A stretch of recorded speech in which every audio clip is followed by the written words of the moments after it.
The morning sun filtered through the tall windows of Kensington Palace as young Prince George Alexander Louis stirred in his bed. Today was different from any other day. It was his 7th birthday, and the entire royal household buzzed with quiet excitement. The little prince, third in line to the British throne, had no idea that his life had been filled with moments that would charm millions of people around the world. Catherine, the Duchess of Cambridge, peeked into her son's room just as he was waking up. His tousled blonde hair caught the morning light, and his sleepy blue eyes reminded her so much of his father at that age. Prince William had shared stories of his own childhood birthdays, and now they were creating new traditions for their own children. George stretched and yawned, his small hand rubbing his eyes. The palace staff had been preparing for this day for weeks, but they always made sure to keep the celebrations intimate and family-focused. Catherine and William had learned from their own experiences growing up in the spotlight that childhood should be protected and cherished. As George stumbled to the bathroom to brush his teeth, Catherine remembered the very first time she held him. July 22, 2013, had been one of the most photographed days in royal history. The world watched as William and Catherine emerged from the Lindo wing at St. Mary's Hospital, their precious bundle wrapped in a white blanket. The tiny prince had slept peacefully in his mother's arms, completely unaware that cameras were capturing his first public appearance. Those early days had been a whirlwind of firsts. George's first royal tour to Australia and New Zealand when he was just 9 months old had shown the world a different side of the royal family. Pictures of the chubby-cheeked baby crawling around Government House in Wellington had melted hearts globally. He had been so curious about everything, reaching for anything within his grasp and babbling happily at the attention from officials and photographers alike. Catherine smiled as she remembered how George had charmed the Duke and Duchess of Cambridge during their visit to Taronga Zoo in Sydney. The little prince had been fascinated by the Bilby enclosure, pressing his tiny hands against the glass and making excited noises when the small marsupials came close. The zookeepers had been delighted when George clapped his hands together, seemingly understanding that the Bilby enclosure had been named after him. The breakfast table at Kensington Palace had been set with George's favorite things: fresh strawberries, warm croissants, and a special birthday pancake shaped like a crown. Princess Charlotte, now 5 years old, had helped their mother prepare the surprise breakfast the night before. She had been so excited to give her big brother his present that she could barely contain herself. Prince Louis, the youngest at 3 years old, toddled into the dining room wearing his pajamas and carrying his favorite stuffed animal. The little prince had recently learned to say happy birthday clearly, and he had been practicing all week to surprise his brother. The family dynamics were beautiful to watch. George had naturally taken on the role of protective big brother, always making sure his siblings were included in games and activities. William entered the room carrying a small wrapped package, his face beaming with pride and love. Fatherhood had changed him in the most wonderful ways. Palace staff often commented on how hands-on both parents were with their children, despite their royal duties and official engagements. They made sure to be present for bedtime stories, school pickups, and family dinners whenever possible. The gift from his parents was simple but meaningful: a new football kit for his favorite team. George had developed a passion for football, much to his father's delight. William had been spotted teaching his son to kick a ball in the palace gardens, both of them laughing and running around like any ordinary father and son. These private moments, away from official duties and public appearances, were what truly defined their family life. George's eyes lit up when he saw the football kit. He immediately wanted to try it on, running upstairs to change while his siblings giggled at his enthusiasm. When he returned, he was beaming with pride, already planning which friends he would invite to play football in the garden later that day. The morning continued with presents from grandparents, aunts, uncles, and cousins. Each gift had been carefully chosen and personally wrapped. The royal family had always emphasized the importance of thoughtful giving rather than extravagant displays of wealth. George's great-grandmother, Queen Elizabeth II, had sent a beautiful book about British history written especially for children his age. As the family finished breakfast, Catherine looked at her eldest son and marveled at how quickly he had grown. From that tiny baby who had captured the world's attention to this confident, curious 7-year-old, George had already shown signs of the compassion and dedication that would serve him well in his future role. But for now, he was simply a little boy celebrating his birthday, surrounded by the people who loved him most. The day ahead promised more adventures, more laughter, and more of those spontaneous moments that had already made Prince George such a beloved figure to people everywhere. His natural curiosity, infectious smile, and genuine kindness had shone through in every public appearance, creating a treasure trove of charming memories that would be cherished for years to come. The birthday celebration continued in the palace gardens, where a small group of George's closest friends from school had been invited for an afternoon party. Catherine and William had worked hard to ensure their children could have normal friendships, despite the unique circumstances of their lives. They regularly arranged playdates and encouraged their children to build genuine connections with their peers. George ran around the carefully manicured lawns with his friends, his new football kit already grass-stained from enthusiastic play. His laughter echoed through the gardens as he scored goal after goal in the makeshift football pitch that William had set up using garden chairs as goalposts. The prince showed remarkable sportsmanship for his age, always making sure everyone got a chance to play, and celebrating his friends' successes with genuine enthusiasm. One of the palace security officers, who had grown quite fond of the young prince over the years, watched from a respectful distance. He remembered the first time he had met George, when the little boy was barely walking. Even then, George had shown an incredible ability to connect with people. The officer recalled how George would wave enthusiastically at the palace staff, always polite and curious about what everyone was doing. The birthday cake arrived in the middle of the afternoon, carried by the palace chef who had spent hours perfecting the design. It was a magnificent creation shaped like a football stadium, complete with tiny edible players and goals. George's eyes widened with amazement as he saw the detailed work. The chef had included small figures representing George's favorite football players, and the young prince immediately began pointing them out to his friends. As the children gathered around the cake for the traditional birthday song, Catherine captured the moment on her camera. She had become quite the photographer over the years, and many of the most charming official portraits of her children were taken by her own hand. The candid shots she took showed a side of royal life that the public rarely saw: pure, unguarded joy and childhood innocence.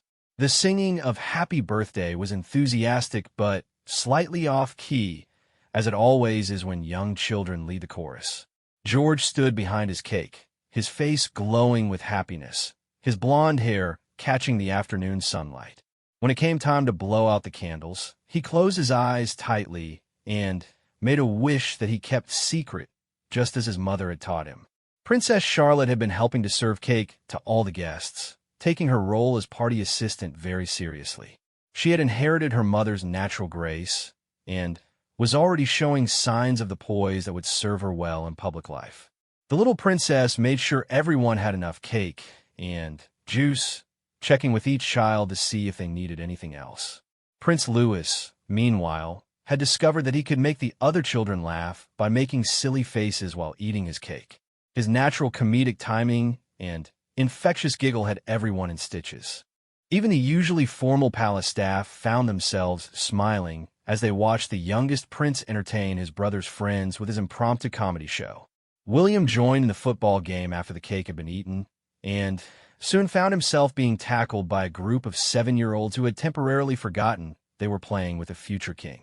George watched with delight as his father was dramatically defeated by his friends, falling to the ground in an exaggerated fashion that sent everyone into fits of laughter. These were the moments that Catherine treasured most, seeing her family simply being themselves, without the weight of royal protocol or public scrutiny. William's playful nature came out most when he was with his children, and George clearly adored having his father's full attention during their games. As the afternoon wore on, some of George's most charming characteristics began to shine through. When one of his smaller friends struggled to keep up with the football game, George immediately slowed down and passed the ball directly to him, making sure he felt included. When another child scraped his knee after a fall, George was the first to run over and ask if he was okay, staying with him until Catherine could provide a colorful bandage. The young prince's natural leadership abilities were becoming more apparent with each passing year. During the party games, he instinctively made sure everyone understood the rules and that no one was left out. His teacher at school had mentioned to Catherine that George often displayed similar behavior in the classroom, helping classmates who were struggling and mediating minor disputes with remarkable maturity for his age. One of the most heartwarming moments of the party came when it was time for group photos. Instead of the formal, posed pictures that often accompanied royal events, these photos captured genuine friendship and happiness. George stood in the center of his friends, his arm around the shoulders of the boy next to him, his face split by an enormous grin that reached his eyes. The palace photographer, who had been discreetly documenting the celebration, later commented that these were some of the most natural and joyful pictures he had ever taken of the royal family. There was something magical about seeing the future king simply being a 7-year-old boy, surrounded by friends who saw him first as George, not as a prince. As the party began to wind down and parents arrived to collect their children, George made sure to personally thank each friend for coming and for their birthday gifts. His manners were impeccable, but they never seemed forced or rehearsed. Catherine and William had clearly done an excellent job teaching their children the importance of gratitude and kindness. The success of the birthday party was measured not in its grandeur or expense, but in the genuine happiness it had created. George's friends left with grass stains on their clothes, sticky fingers from cake, and huge smiles on their faces. Several parents commented to Catherine about how well-behaved and welcoming George had been and how much their own children had enjoyed spending time at the palace. As the sun began to set over Kensington Palace, George stood in the garden with his parents and siblings, still wearing his football kit and clutching his favorite birthday present. The day had been everything a 7-year-old could hope for, filled with friends, laughter, cake, and the unconditional love of his family. As evening approached on George's birthday, the family settled into their favorite tradition, story time in the palace library. This grand room, with its floor-to-ceiling bookshelves and comfortable reading chairs, had become a sanctuary for the Cambridge children. William had spent countless hours here as a child himself, and now he was passing on his love of reading to his own children. George chose a book about adventure and exploration, fitting for a boy who had already traveled to more countries than most adults ever would. As William began reading, Charlotte curled up next to her big brother, while Louis climbed onto his father's lap. Catherine sat nearby, sometimes joining in with different character voices that made all 3 children giggle with delight. The library held so many memories for the family. It was here that George had first learned to read, sounding out simple words while Catherine patiently helped him. His progress had been remarkable, and his teachers at school often praised his advanced reading skills and genuine love for books. The prince had a particular fascination with stories about animals and faraway places, always asking detailed questions about the characters and settings. One of George's most charming moments had occurred in this very room just a few months earlier. During a rare, quiet moment, he had been found reading to his younger brother Louis, carefully pointing to each word and making up voices for all the characters. Palace staff had quietly observed from the doorway, touched by the gentle way the young prince guided his little brother through the story, even when Louis became restless or distracted. After story time, the family moved to the private sitting room for what had become their birthday evening tradition, sharing favorite memories from the past year.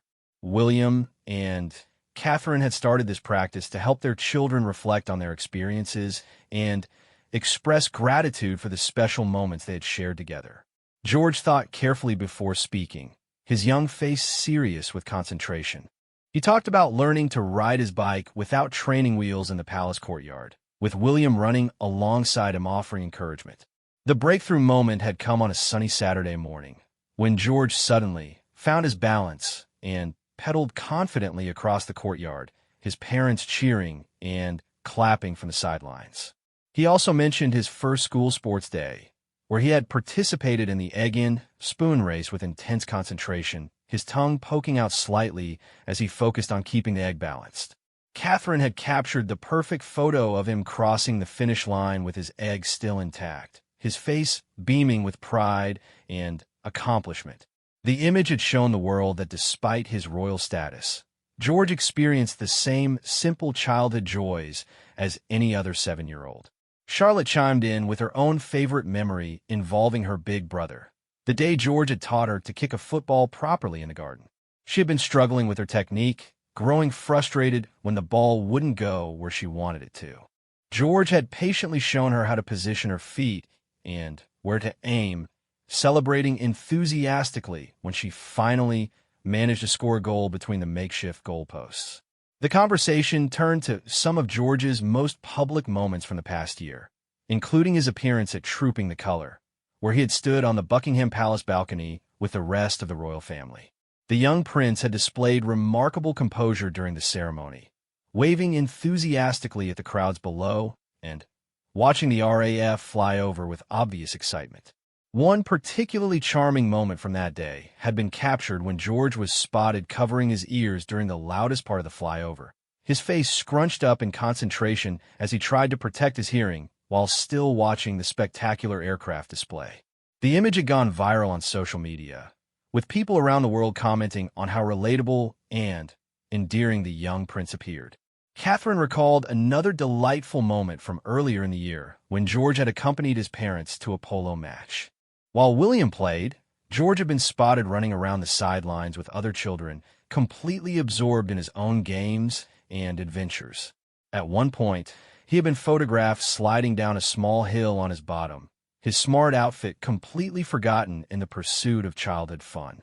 The naturalness of these moments had endeared George to the public in ways that formal royal portraits never could. People saw in him a reflection of their own children, curious, energetic, sometimes mischievous, but always authentic. His genuine reactions and uninhibited joy serve as a reminder that underneath the titles and protocols, the royal children were simply kids being kids. William shared his pride in how George had handled meeting various dignitaries and world leaders throughout the year. Despite his young age, the prince had shown remarkable social skills, shaking hands politely and engaging in age-appropriate conversation.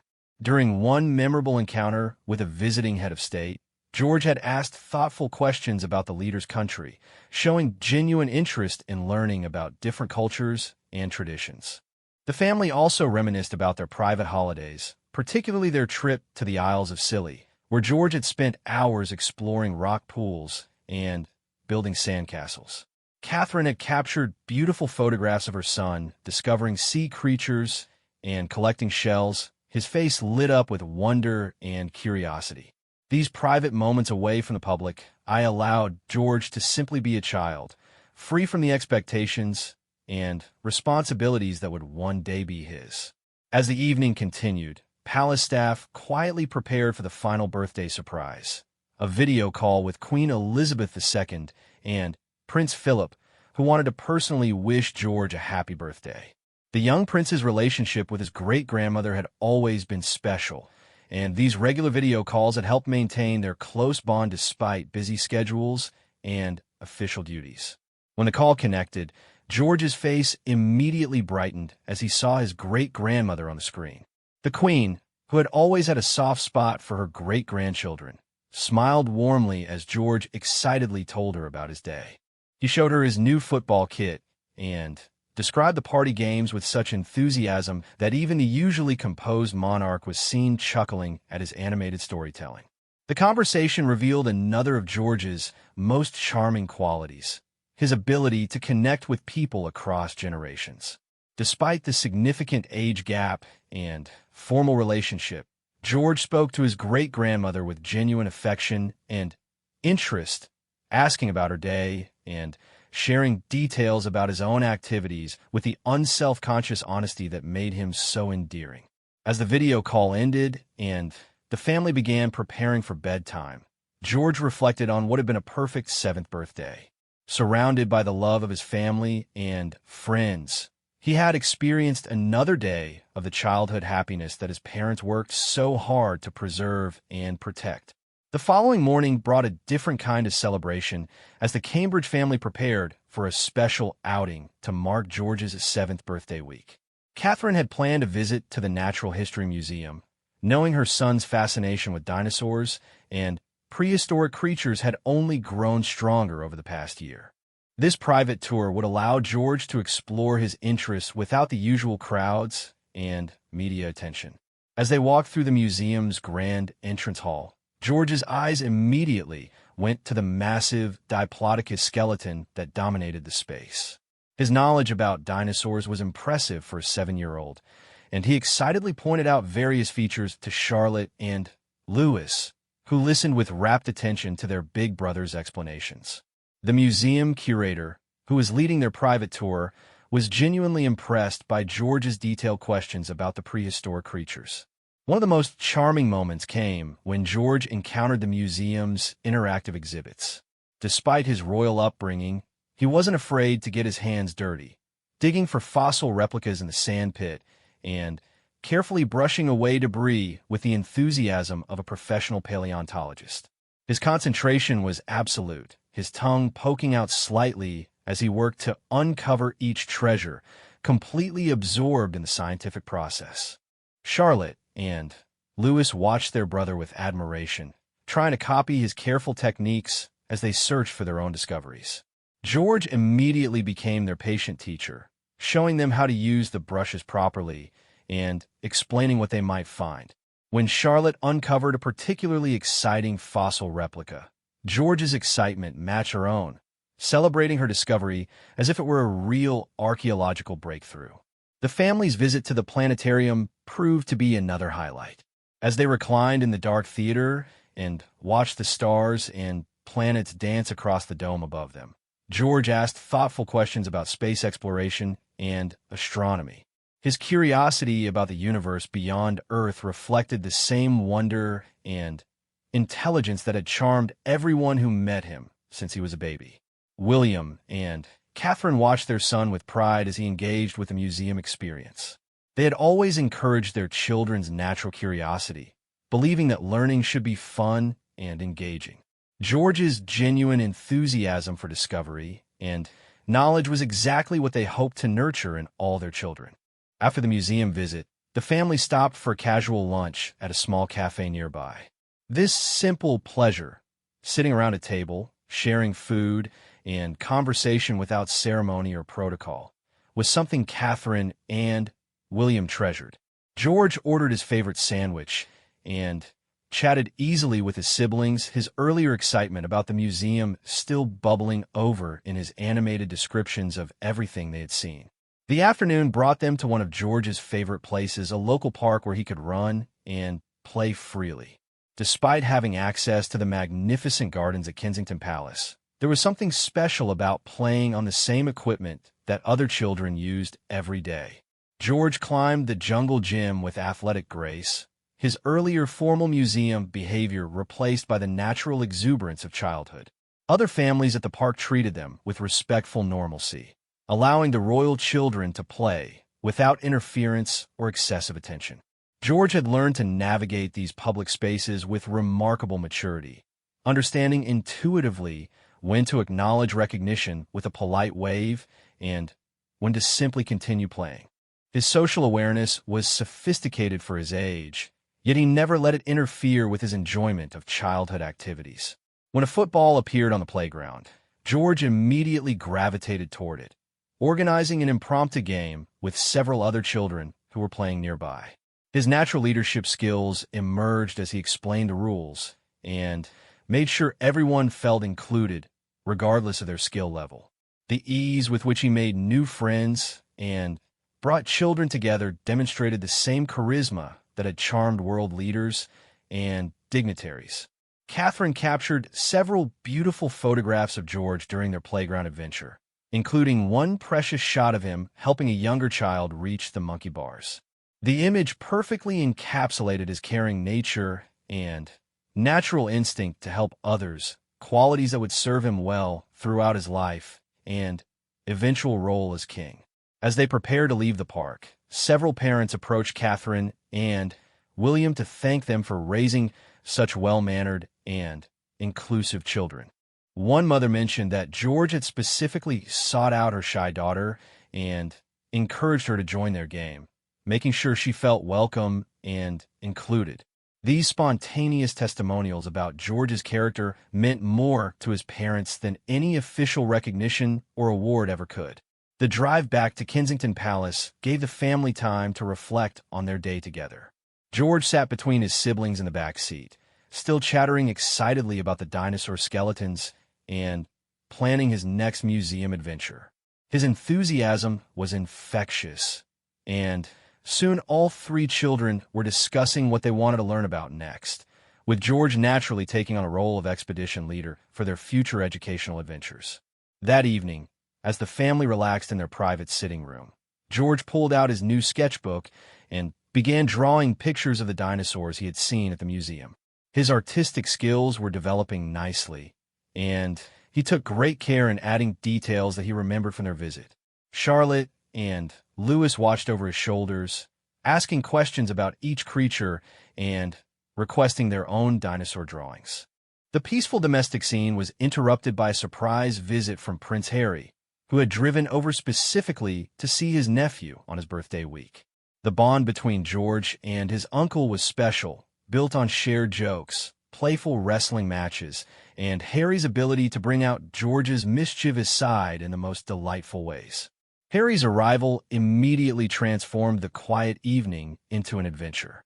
He challenged George to a football match in the garden, despite the approaching darkness. The sounds of laughter and friendly competition echoed through the palace grounds as uncle and nephew chased the ball around makeshift goals, their game illuminated by the palace's outdoor lighting. When they finally came inside, both George and Harry were grass-stained and slightly out of breath, but their faces glowed with happiness. Catherine couldn't help but laugh at the sight of them, the serious young prince and his fun-loving uncle, both looking like they had just fought an epic battle on the football pitch. As Harry settled in to read bedtime stories to all three children, George curled up next to his uncle with complete contentment. The day had been perfect in its simplicity, filled with learning, play, family time, and the kind of ordinary magic that made childhood special.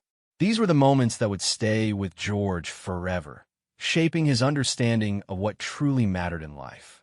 The final day of George's birthday week brought a very special surprise that had been months in the planning. Catherine and William had arranged for George's school class to visit Kensington Palace for an educational tour, combined with a small celebration of their classmate's birthday. This unique opportunity would allow George to share his home with his friends while giving them an unforgettable learning experience about British history and royal traditions. George woke up early that morning, practically bouncing with excitement at the prospect of showing his school friends around the palace. He had helped plan the route they would take, insisting that they visit his favorite rooms and see the portraits of kings and queens who had lived there before him. His enthusiasm for sharing his knowledge about the palace's history with his classmates demonstrated both his growing confidence and his genuine desire to educate and entertain his friends. The preparation for the school visit revealed another charming aspect of George's character, his attention to detail and consideration for others. He had worked with the palace staff to ensure there would be activities that would interest all of his classmates, regardless of their individual preferences. From historical displays to interactive demonstrations, every element had been chosen with his friends' enjoyment in mind. When the school bus arrived at the palace gates, George was waiting with barely contained excitement. As his classmates stepped off the bus, their faces filled with wonder and amazement at the grandeur surrounding them. George immediately began his role as host and tour guide. His genuine pride in his home was evident, but it was balanced by his natural humility and desire to make sure everyone felt comfortable and welcome. The tour began in the palace's reception rooms, where George explained the history behind various paintings and artifacts with the expertise of a seasoned guide. His teacher watched in amazement as her 7-year-old student demonstrated knowledge and poise far beyond his years, while still maintaining the enthusiasm and curiosity of a child. The other children hung on his every word, fascinated not just by the palace itself, but by their classmates' passionate storytelling. One of the most memorable moments came when George led his friends to the palace's music room, where a special performance had been arranged. Professional musicians played period instruments, while George explained how music had always been an important part of royal life. When the musicians invited the children to try some of the instruments themselves, George was the first to volunteer, showing his classmates that it was perfectly acceptable to experiment and have fun with learning. The interactive elements of the tour brought out George's most charming qualities. In the palace kitchens, where the chef had prepared a special demonstration of medieval cooking techniques, George rolled up his sleeves alongside his classmates to help prepare traditional recipes. His willingness to get his hands dirty and try new things set an example for the other children, who quickly followed his lead in enthusiastically participating in every activity. Catherine and William observed the tour from a discreet distance, marveling at their son's natural ability to lead and educate while remaining completely accessible to his peers. There was no hint of superiority or distance in George's interactions with his classmates. Instead, he seemed to genuinely enjoy their amazement and curiosity, taking pleasure in their discovery of new things. The highlight of the school visit was undoubtedly the treasure hunt that George had helped design throughout the palace grounds. Working in teams, the children searched for clues that led them through the gardens and various rooms, learning about different aspects of royal history along the way. George participated as just another team member, following clues and celebrating discoveries with the same excitement as everyone else. When one of his classmates struggled with a particularly difficult clue, George naturally stepped in to help without taking over or making the other child feel inadequate. His assistance was offered so gently and naturally that the helped child felt proud of their eventual success rather than diminished by needing guidance. This emotional intelligence in such a young child impressed all the adults who witnessed the interaction. The birthday celebration portion of the school visit took place in the palace's orangery, where a magnificent spread had been prepared featuring all of George's favorite foods alongside treats that would appeal to his classmates. The young prince made sure to personally thank the palace staff for their hard work, introducing them to his friends and explaining their important roles in keeping the palace running smoothly. As his classmates enjoyed their lunch, George circulated among the tables like a gracious host, making sure everyone had what they needed and engaging each child in conversation about their favorite parts of the tour. His genuine interest in his friends' experiences and opinions showed a maturity and consideration that belied his young age. The afternoon concluded with group photographs in the palace gardens, where George insisted that all the palace staff who had helped with the tour be included in the pictures. His recognition of their contributions and desire to honor their work demonstrated the values of gratitude and respect that his parents had worked so carefully to instill in him. As the school bus prepared to depart, George stood with his parents waving goodbye to his classmates. The children's faces pressed against the windows, still filled with wonder and excitement about their incredible day. Several parents later contacted the palace to express their amazement not just at the tour itself, but at how welcoming and thoughtful George had been throughout the entire experience. That evening, as the family gathered for a quiet dinner to conclude George's birthday week, they reflected on the success of the school visit.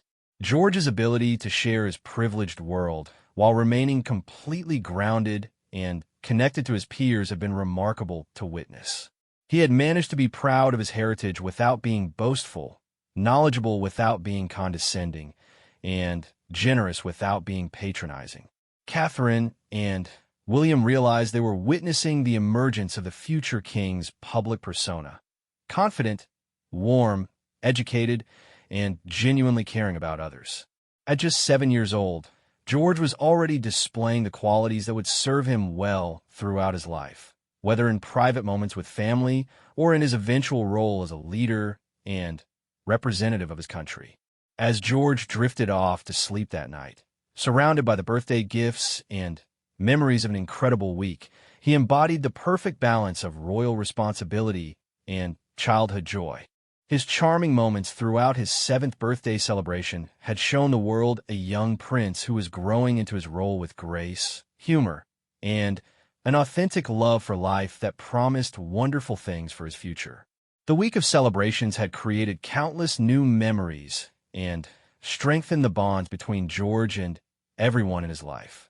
From intimate family moments to grand educational adventures, every experience had contributed to the continuing story of a remarkable young boy who happened to be destined for an extraordinary life.